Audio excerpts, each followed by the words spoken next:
Hey, what's up, y'all? Welcome to Snatch Chat, where I'm here to help you lose fat but not your mind. I am Tiffany, certified personal trainer, nutrition specialist, and your body snatcher. Today, we will be talking about my favorite subject in the whole wide world, and that is caloric deficit. If you have not figured that out, I talk about it all the time, but today I am going to talk about the three main points that you should understand about it that I think will get you to take it most seriously, because there are a lot of facets to it, but in the end, it is the most important thing with fat loss. So, I'm going to go into three specific points that I think you should take into account. Okay? Before we get into that, though, I would like to invite you to download the three workouts guide that I put in the description. So they are just three full-length workouts from my Snatch Sessions video subscription. So, it's free. So go for it. Try the workouts. They're really good. They're always under 45 minutes. Well, usually 45 minutes or less. And they're a really good high fat burn workout. So go get that. And then also subscribe to the channel if you like the content so far in this video and any of the previous videos, all that good stuff. Okay.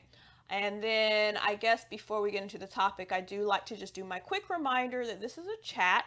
So I do have my notes in front of me, so don't be so harsh, don't be so, serious and all that good stuff. I get it, it's YouTube, everybody's fancy.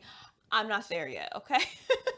And if you're watching this video years down the road, this is the beginning stages, okay? So anyways, so yeah, I'm going to be just kind of going with my points. I have the three right in front of me on my little special board so that I don't forget anything and all of that. So let's go ahead and get into the topic. So, three most important caloric deficit points. Okay, so first I just want to do the quick explanation of why caloric deficit is so important. Basically, it's the only thing that determines weight loss. Okay, so caloric deficit is when you are burning more calories than you eat. Okay, so you can do this in many ways, and I will address that as we get into the topics a little, in a few. But in general, just understand that in order to lose fat and to lose weight, you have to be in a caloric deficit, which means that you are burning more calories than you're eating. Okay, so with that, let's go ahead and get into the first point. And that first point is exactly what I just said for the most part. And to make it very clear that this is science and not an opinion. A opinion. It is not an opinion. Okay? This is straight pure facts. Okay? You have to have a caloric deficit. And the reason I like to bring this up is that it is the only thing that is 100% a proven way to get there. And I like to make it clear that everything else in the fitness conversation, be it, keto versus carbs, or if you want to do intermittent fasting, if you don't want to do it, if you want to do, strength training more, running more, whatever, all of those things fall under the umbrella of reaching the caloric deficit. Okay, so I think that we're getting a little too wrapped up in the other topics right now, and there's always just battles about all these different things, but people are not talking about the fact that you can get to caloric deficit in many, many ways, and that all of those things are a means to the end. Okay, so that's what it's all about. And I just wanted to make that the very first point because it really is that important to understand that it is a formula. And just to be more specific, in order to lose 1 pound of weight, you have to have a caloric deficit of 3,500 calories. So, what that breaks down to is 500 calories a day at least to lose 1 pound a week, okay, on average. And weight fluctuates, it goes up and down all the time. So, you can't just really just look at it in a vacuum of 1 pound, but you can lose 1 to 2 pounds on average a week the best and safest way. So, knowing that, just be aware that you have to have a deficit in order to do that. Okay? So, Now we will move on to number 2, which is, and a lot of people are not going to like this point, but intuitive caloric deficit very, very rarely works. And what I mean by that is when people start on their weight loss journeys, a lot of times they want to just eat better and they want to just do better and they want to eat less carbs or less this or less that. And I am here to tell you that if you want to lose weight, you should be counting your calories. Okay. That is the best and first step that you should just go ahead and do. I know a lot of people skip it, don't want to do the work involved with it. It is, somewhat of a tedious thing. But the good news is that you can do it for a limited time if you're paying attention. So, what I mean by that is if you log your calories for, say, like a month or maybe even 2 months, the longer the better, of course. But even if you did it for just a couple of weeks, the good news is that we are creatures of habit. So if you know what calories are in your food, you're naturally going to just start learning it and you're going to be more of an intuitive eater and an intuitive calorie counter instead of having to log all the time. So I do understand that it is a, time consuming thing, but unfortunately, sometimes you have to do the work. And this is one of the times when I tell people don't waste years, months, trying to figure it out, winging it with your diet, all this and that, because in the end, you can eat pretty much anything you want, okay, if you're in a caloric deficit. The main thing is just to make sure that you are hitting that, and you can do that in several ways with several different diets, keeping the things that you love and all of that. And the calorie counting is what makes that possible, because if you're eating a piece of cake, it's already accounted for. You know how many calories you've eaten of everything else, and it doesn't have to interfere with your goals. So that is point number 2. Okay, that you're not going to be able to do it on your own in your brain at first, and it's worth it to take the time to count your calories. Okay. So that is, okay.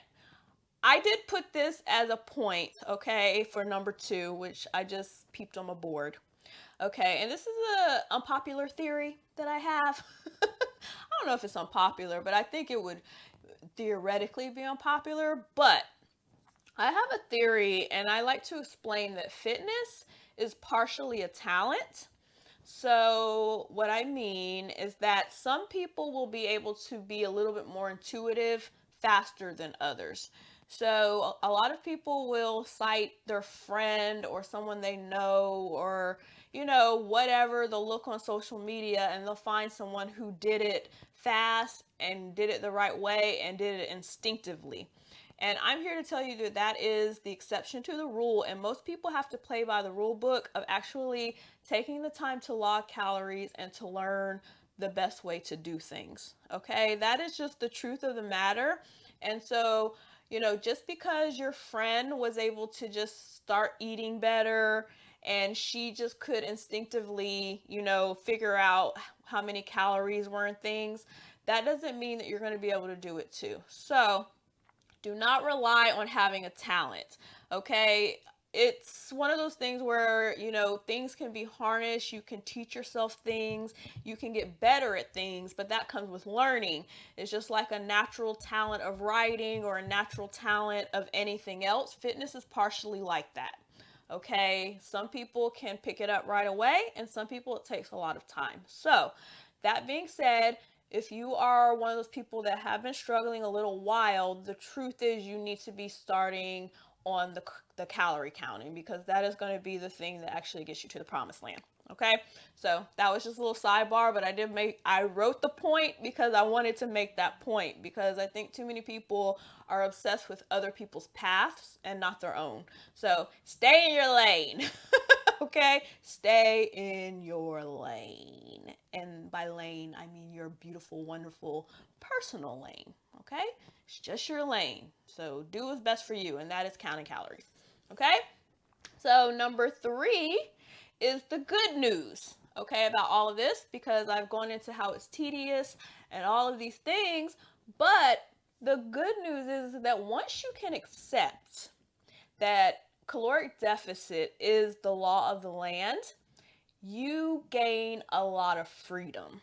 And what I mean is, if you know that there are a couple of ways and several ways, yeah, not even a couple, like tons of ways to reach a caloric deficit, it gives you the freedom to pick a path that is best for you and to not chase a path that is not meant for you.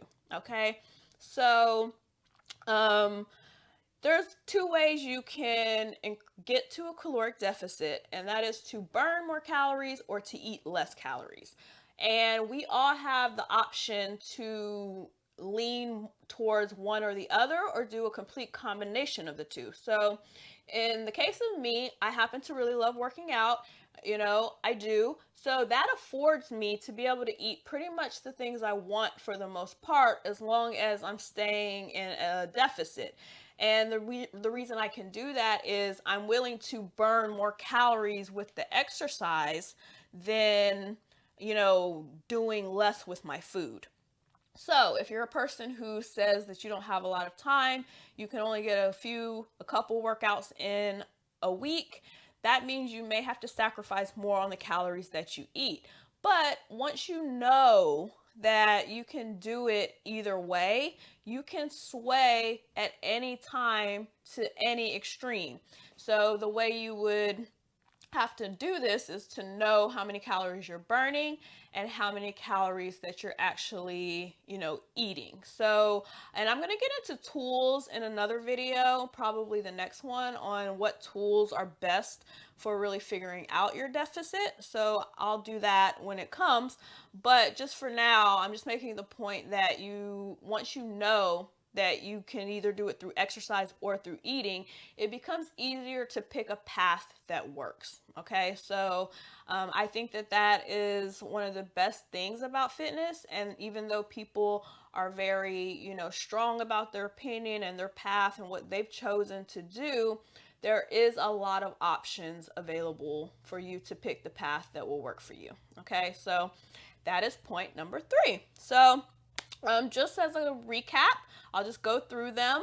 So number 1 was that this is science and not opinion. Keto, carbs, all that stuff, which is better, those are opinions and things that work for that person and things that contribute to the caloric deficit. But the caloric deficit is the formula.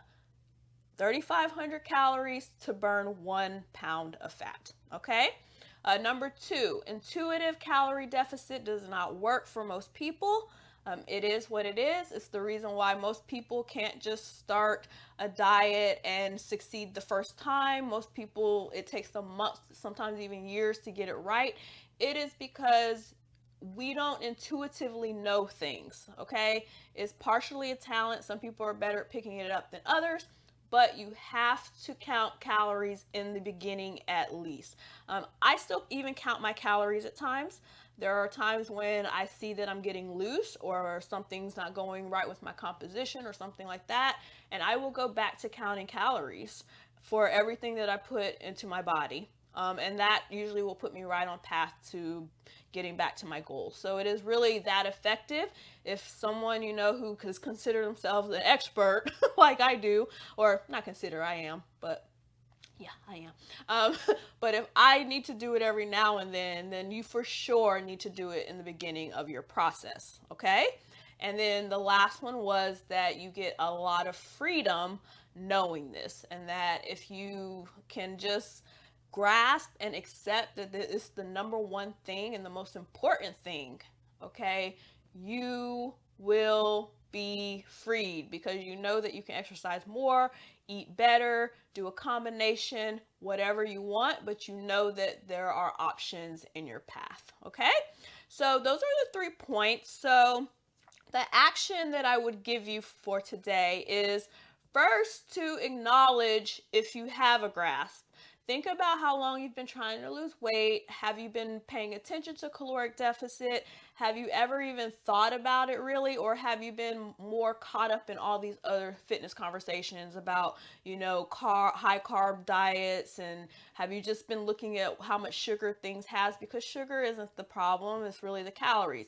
Calories should be the first thing you're looking at when you're looking at a food and stuff like that. So just do an assessment and then start tracking calories. So there are some, tools that you can use. I will get into those soon, but for now you can know that there are free ones. So like Calorie Counter, MyFitnessPal, things like that. You can actually just go and start logging your food, and then you can at least get familiar with the portions and all of that. Okay, so those are the action steps. And that is it. So, got through the points. I don't know how long I got through this video because I don't have my timer in front of me like I usually do. I'm trying to stick to, 15 minutes or less, but we'll see how that went. Other than that, just make sure you get the lead magnet.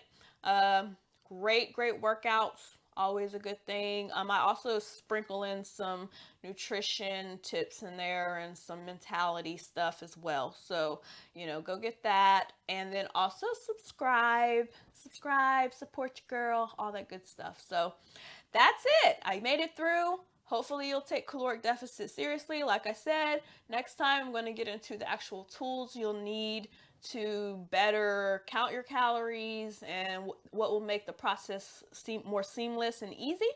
But until then, take care of yourself, eat well, all that good stuff, and I will talk to you soon.